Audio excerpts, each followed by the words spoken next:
आज सरप्राइजिंगली जो सपोर्ट है बाजार में, जो मूव है वो बाजार के दिग्गज से काफी दिनों के बाद यहां पर आते हुए नजर आई है। और मैं बात कर रहा हूं दीपांशु जी रिलायंस इंडस्ट्रीज की। एक अच्छा कंसोलिडेशन 1910-1915 के लेवल्स के बाद स्टॉक आज सुबह से ही थोड़ी सी स्ट्रेंथ दिखाता हुआ नजर आया है। और अभी एज वी स्पीक जैसे 1930-1935 का रेजिस्टेंस स्टॉक ने पार किया है, मेरा ऐसा मानना है कि ये स्टॉक 1960 और 1980 के टारगेट्स के लिए तैयार है। रिस्क रिवॉर्ड यहाँ पर काफी फेवरेबल है। काफी दिनों की एक कंसोलिडेशन के बाद स्टॉक एक रेंज से निकला है। तो यहाँ पर रिलायंस इंडस्ट्रीज में खरीदारी की राय है। 1940 रुपए के आसपास का फ्यूचर का भाव है। 1924 रुपए के स्टॉप लॉस के साथ 1965 और 1980 के दो टारगेट्स खरीदारी करके चला जा सकता है। और इसको ऑप्शंस के जरिए भी दीपांशु यहाँ पर प्ले करने की सलाह रहेगी। 1940 के स्ट्राइक की कॉल ऑप्शन जो कि लगभग 38 रुपए के आसपास काम कर रही है, वो भी खरीदारी यहाँ पर करके चला जा सकता है 25 रुपए के स्टॉप लॉस के साथ। और मेरा ऐसा मानना है कि वहां पर 65 से 70 रुपए तक के टारगेट्स मंडे तक सेशन में देखने को मिल सकते हैं। साथ ही नजर रखिए वेल्सपन इंडिया को, क्योंकि आज इनके लिए दो बड़ी खबर आई हैं। टारगेट के साथ ये दोबारा जुड़ गए हैं। इनकी सबसे बड़ी कस्टमर हुआ करती थी टारगेट, उनके साथ अब दोबारा इन्होंने काम शुरू कर दिया है। बट मोर इम्पोर्टेंटली बायबैक पर भी कंपनी ने मंजूरी दे दी है। और कुछ ही समय पहले हमने बात भी करी थी इस काउंटर के बारे में। हमने हाईलाइट किया था हमारे एसआईपी स्टॉक में, तब 76 के लेवल्स पर होता था, अब 104 के लेवल्स पर ये काउंटर है। बंसी जी वेल्सपन इंडिया के चार्ट्स को जरा देखें। बायबैक के भी मैं अभी डिटेल्स पुल अप करता हूं, पर 14% ऊपर इस समय।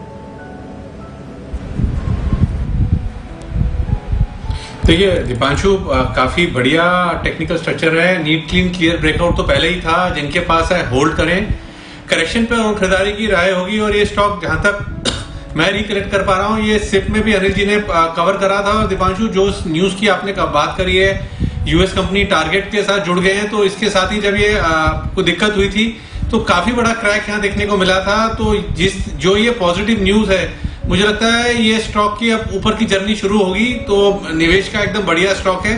इन स्तरों पर भी स्टॉक में खरीदारी की राय होगी।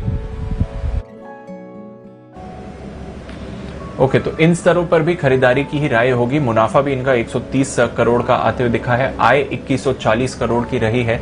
तो वेल्सपन इंडिया की तरफ से भी शानदार परफॉर्मेंस। बायबैक का ट्रिगर है, अच्छे नतीजे हैं एंड मोर इंपॉर्टेंटली टारगेट के साथ इनका वापस जुड़ना हो गया है। तो 20% के प्रीमियम पर बायबैक होने वाला है। 120 रुपए पर शेयर पर इन्होंने बायबैक का ऐलान किया। और textile as a theme Anil ji ने कुछ समय पहले आपके लिए आइडेंटिफाई भी करी थी और कहा था कि अब इस स्पेस पर रखनी है नजर, क्योंकि आने वाले समय में यहां पर ट्रैक्शन बढ़ते हुए दिख सकता है। और वेल्सपन इंडिया एग्जैक्टली वैसा ही करते हुए आपको दिखा रहा है। वो एक और सीमेंट कंपनी है, सागर सीमेंट, हमने आपको पहले बताया ही था और वहां पर दमदार आंकड़े आते हुए दिखे थे।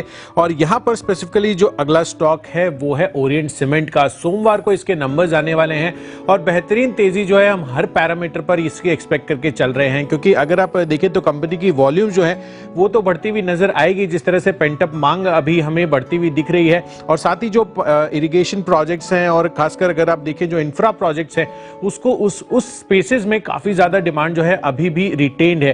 और इसी वजह से अगर आप देखें तो कंपनी की जो आय है वो करीब 22% बढ़कर 800 करोड़ रुपए रहने का अनुमान है।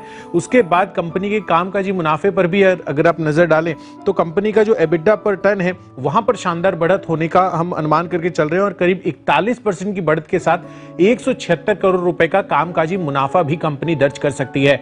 यही नहीं, कंपनी की मार्जिन भी काफी दमदार उछाल वहां पर भी एक्सपेक्टेड है और करीब 3% की बढ़त के साथ 22% की मार्जिन्स कंपनी रिपोर्ट करती हुई दिख सकती है। और अंत में अगर आप मुनाफे की बात करें तो यहां पर तो एक और सिग्निफिकेंट क्वांटम जंप हम एक्सपेक्ट करके चल रहे हैं, करीब 82% का, और 80 करोड़ का मुनाफा कंपनी दर्ज कर सकती है। तो हर एक फ्रंट पे अगर आप आय देखें या एबिटा देखें या मार्जिन्स देखें या फिर मुनाफा, हर एक फ्रंट पे कंपनी बेहतर साइड पर प्रदर्शन कर सकती है।